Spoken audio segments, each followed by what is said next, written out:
जोबोर गोजोननाय मोनो। हेलौ लोगोफोर, दिनैनि मोननैसो गोदान भिडिअनि सायाव लोगोफोर नोंथांमोननि गेजेराव आरोबाव मोननैसो गोदान भिडिअनि आपडेट लानानै फैलायबाय। नोंथांमोना नैबे गोदान भिडिअनि फुल आपडेटखौ मिथिनो थाखाय नैबे भिडिअखौ जोबजासिम नाय, होनब्लासो मिथिगोन दि दिनै नैबे गोदान भिडिअखौ बबे चेनेलाव होदों। बिदिब्ला लोगोफोर फैदो दिनैनि बे गोदान भिडिअनि फार्स्ट आपडेटनि सायाव। दिनैनि नैबे गोदान भिडिअनि फार्स्ट आपडेटनि टाइटेलानो जादों खैफोद। लोगोफोर नोंथांमोना बे भिडिअखौ दासिमबो नायाखै, अब्ला बे भिडिअनि गेजेरजों नायनानै लादो। नैबे भिडिअनि कास्टिंफोरानो जादों जुनाली बर', मृदुल बर' आरो थाख्लाय नार्जारी। लोगोफोर बिथांमोननि नैबे भिडिअआ जोबोरैनो मोजां जादों। बे भिडिअनि स्ट'रि आरो स्क्रिप्टआनो जादों एन नार्जारी आरो बे भिडिअनि मेथाइखौ रोजाबदों मोनसुम बर'। लोगोफोर नोंथांमोना दासिमबो नायाखै, अब्ला नायनो हागोन।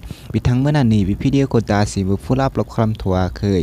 जेब्ला बिथांमोना बे भिडिअखौ फुल आपल'ड खालामगोन, अब्ला आं नोंथांमोननि गेजेराव आरोबाव खनसे आपडेट खालामनानै होफिनगोन।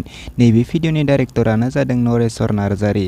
बिथांमोननि इउटुब चेनेलनि मुङानो जादों बारदै सिख्ला प्रडाक्शन। लोगोफोर दासिमबो बिथांमोननि बे चेनेलखौ साबस्क्राइब खालामाखै, अब्ला बिथांमोननि इउटुब चेनेलखौ साबस्क्राइब खालामनानै होदो। बिदिब्ला फैदो आरोबाव मोनसे गोदान मिउजिक भिडिअनि आपडेटनि सायाव। भिडिअखौ जागायनायनि सिगां नोंथांमोना आंनि गुबुन मोनसे गोदान इउटुब चेनेलखौ दासिमबो साबस्क्राइब खालामाखै, अब्ला नोंथांमोना आंनि गोदान इउटुब चेनेलखौ साबस्क्राइब खालामनानै होदो। भिडिअनि लिंकखौ आं डिस्क्रिप्शनाव होनानै दोनदों। नोंथांमोना आंनि नैबे भिडिअखौ नायनानै आंनि गोदान इउटुब चेनेलखौ साबस्क्राइब खालामनानै होदो आरो नोंथांमोना लाइक कमेन्ट खालामनानै हरदो, गोजोननाय थागोन। बिदिब्ला लोगोफोर फैदो दिनैनि बे गोदान भिडिअनि आपडेटनि सायाव। नेबाय थागोन लोगो हमगोन रजेखौ, नेबाय थागोन लोगो हमगोन रजेखौ। बिबार बारियाव बिफां सायायाव दैमा गाथोनाव अन्थाइ थाफायाव नेबाय थागोन लोगो हमगोन। दासिमबो नैबे शर्ट कभार मिउजिक भिडिअखौ नायाखै, अब्ला नोंथांमोना नैबे आंनि भिडिअनि गेजेरजों नायनानै लादो। नैबे भिडिअनि कास्टिंआनो जादों भिजित आरो पुजा आरो नैबे भिडिअनि टाइटेलानो जादों नेबाय थागोन।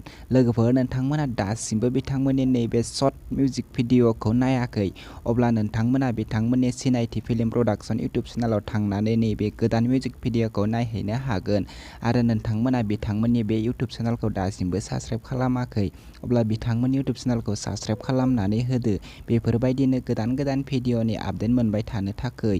बिदिब्ला लोगोफोर दिनैनि बे गोदान भिडिअनि गुसुं आपडेटआ बेखिनियानोसै। आंनि चेनेलखौ दासिम साबस्क्राइब खालामाखै, अब्ला आंनि चेनेलखौ साबस्क्राइब खालामनानै होदो। बेफोरबायदिनो गोदान भिडिअनि आपडेट नोंथांमोना बयनिख्रुइबो सिगांसिन मोनबाय थानो थाखाय।